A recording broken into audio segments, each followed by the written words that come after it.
Bonjour, je m'appelle David Chalvet, je suis pêcheur de poisson blanc et aujourd'hui je vais vous présenter la pêche du chevenne. Pour ce faire, je vais vous présenter le matériel. On va pêcher le chevenne à la bolognaise. C'est une canne de 5 mètres, style canne au cou, avec des anneaux. Donc elles sont généralement télescopiques pour une facilité de rangement. Et on les trouve maintenant en carbone, plus légères à manier pendant la journée de pêche. Donc elle est équipée d'un moulinet, un petit moulinet de préférence pour ne pas être encombré. Un premier prix suffira amplement. En fait, le moulinet sert juste de réserve de fil. Nous avons un bouchon type bolognaise, assez gros avec une grosse antenne. Bouchon classique avec une quille, deux petits stop-fils, coulissant.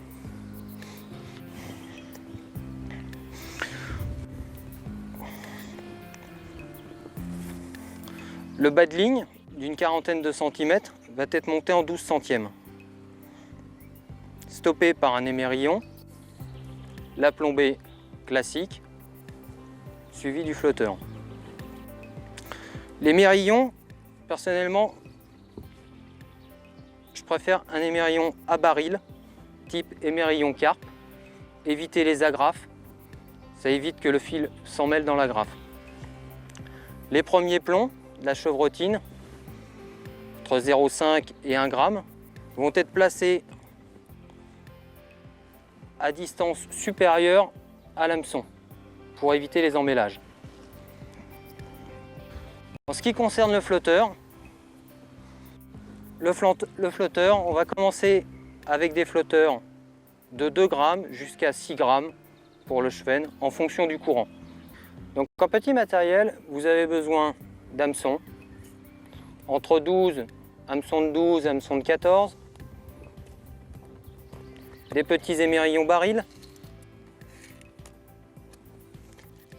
des plombs anglaises de préférence, du fil pour le bas de ligne, 12 centièmes, petite paire de ciseaux et l'indispensable dégorgeoir, ainsi que des flotteurs bolognaises. Ils sont assez gros, de 2 à 6 g, voire plus. On les reconnaît facilement par leur taille de bouchon et leur quille assez longue. Vous en avez plusieurs. Voilà. Donc un 5 g. Aujourd'hui, je vous en ai sélectionné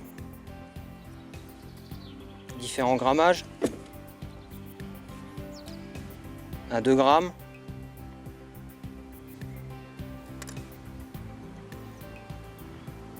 un 3 g,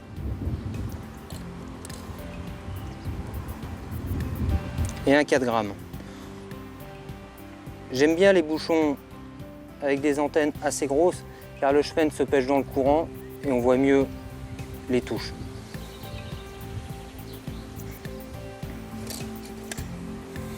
Donc après, il vous faut des hameçons. On va commencer par du 14 voire 12 en fer forgé, renversé étant l'idéal.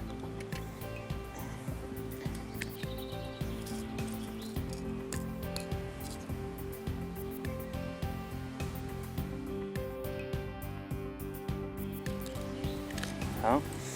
Après, il vous faut aussi un émerillon baril. Il existe plusieurs types. L'émerillon baril anglaise, tout petit, et l'émerillon carpe baril qui fait 1 g.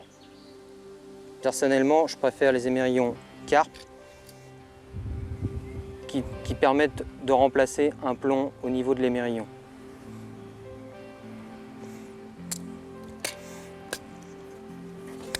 Il vous faut aussi une boîte de plomb anglaise, reconnaissable par leur gros diamètre.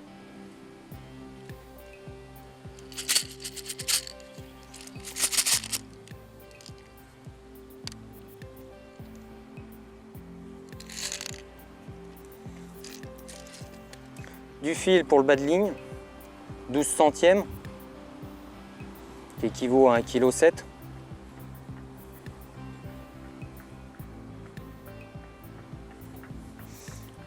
une paire de ciseaux et l'indispensable dégorgeoir. Donc, je vais vous présenter le montage de la ligne.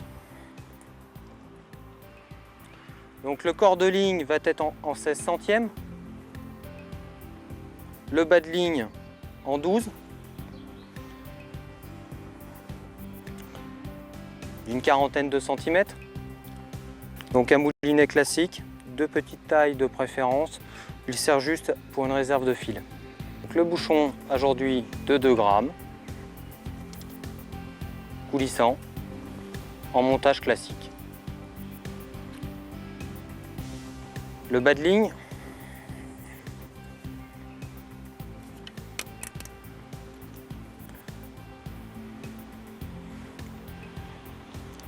d'une quarantaine de centimètres.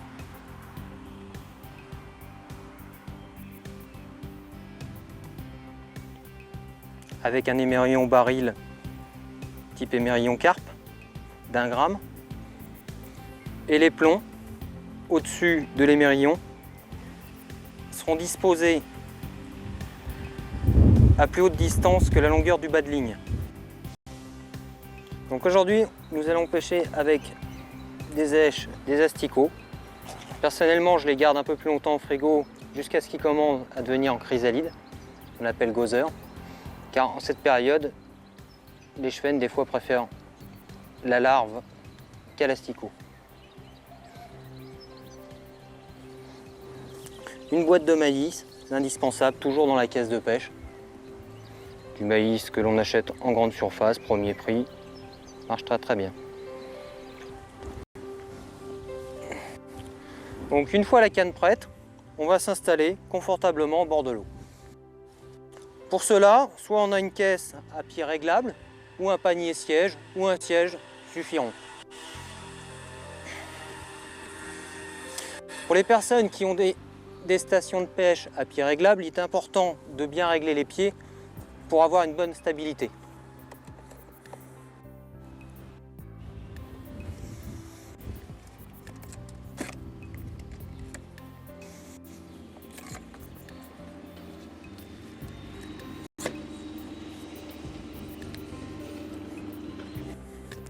Nous allons installer la bourriche.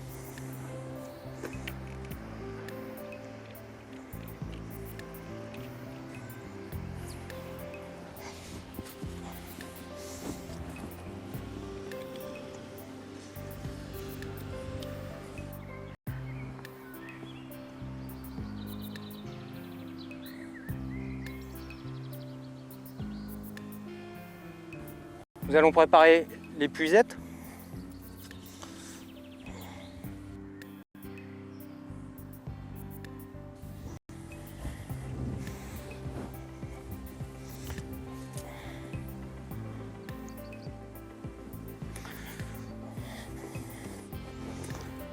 On règle le repose-canne.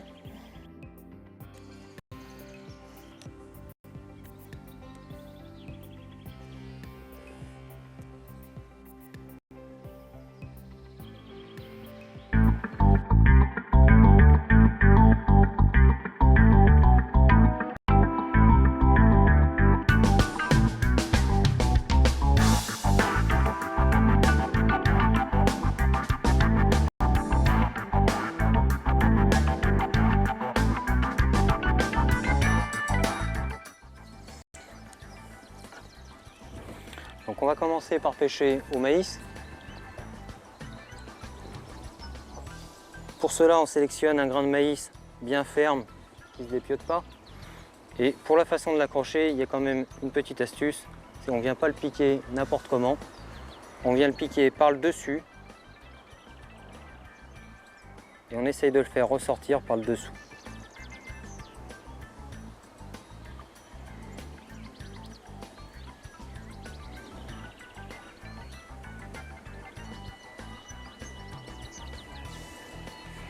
Voilà, maintenant on est prêt à pêcher.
Donc pour peser la canne, une petite astuce, on passe pas le moulinet entre les deux repose-cannes, mais devant.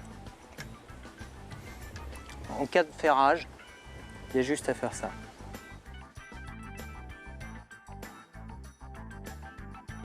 Dans le cas contraire, bloqué comme ceci, le temps que vous dégagiez la canne, vous allez soulever, coincer, et là il y a un risque de décrochage du poisson. Donc on va changer d'èche, on va essayer à la chrysalide.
Ça y est, j'en ai un. Il est pas bien.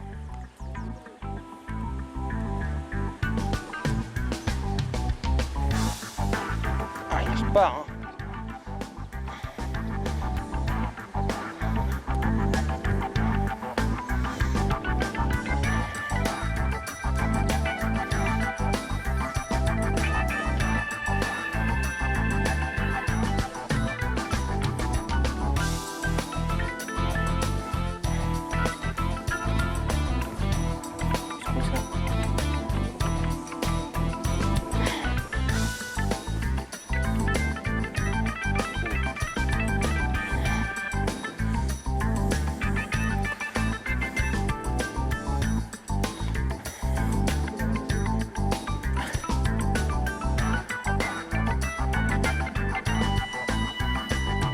Ah, bien piqué en plus.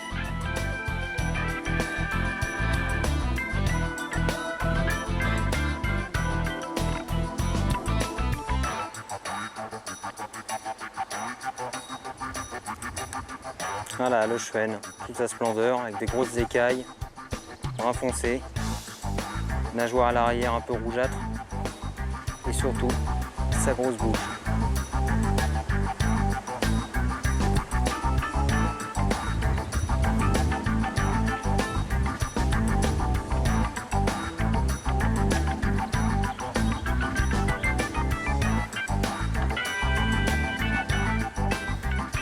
Et ben voilà, un petit. Hop, dans la bourriche.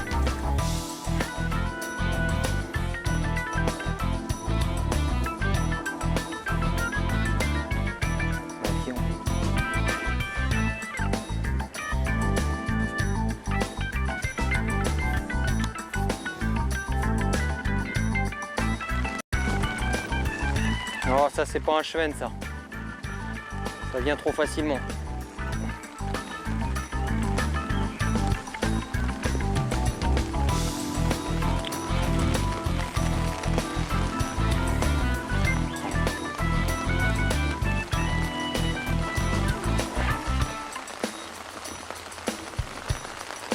Un gardon.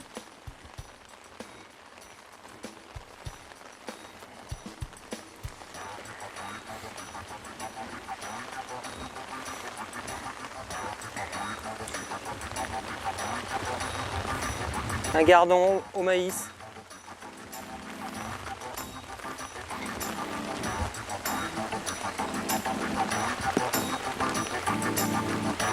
Beau gardon au maïs.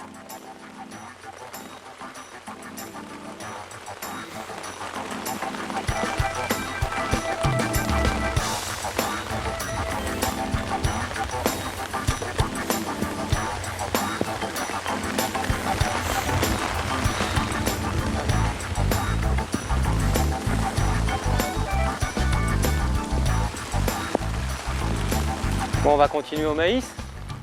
Voilà, après la pluie vient le beau temps. On va pouvoir continuer.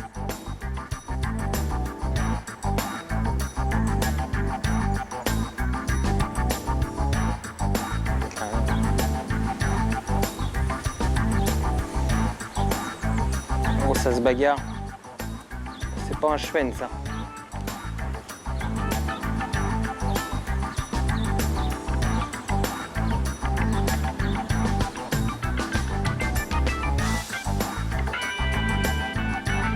Un gardon, beau gardon de fond.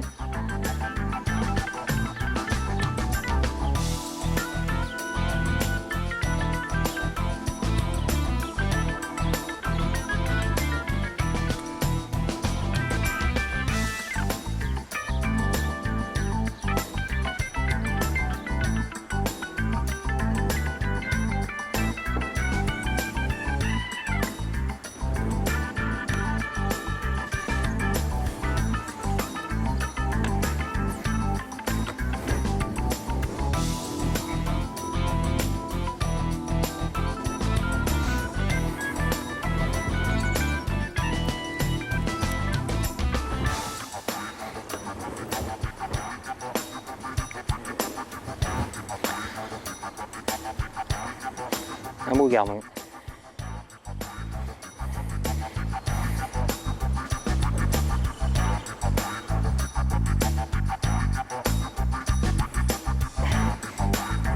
Oh, ça, c'est un gros ça.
Voilà un beau cheven.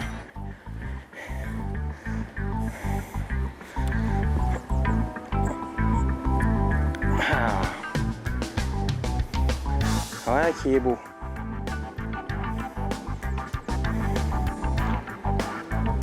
Regardez-moi cette bouche.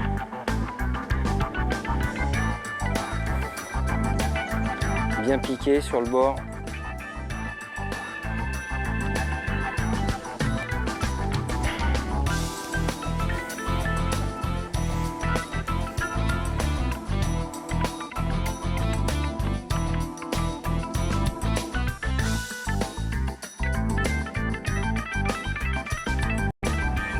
Voilà, se termine cette partie de pêche, malgré quelques averses. Mais le temps était clément quand même. Avec de beaux gardons, de beaux cheven, un très beau cheven. J'espère vous retrouver au bord de l'eau en ma compagnie.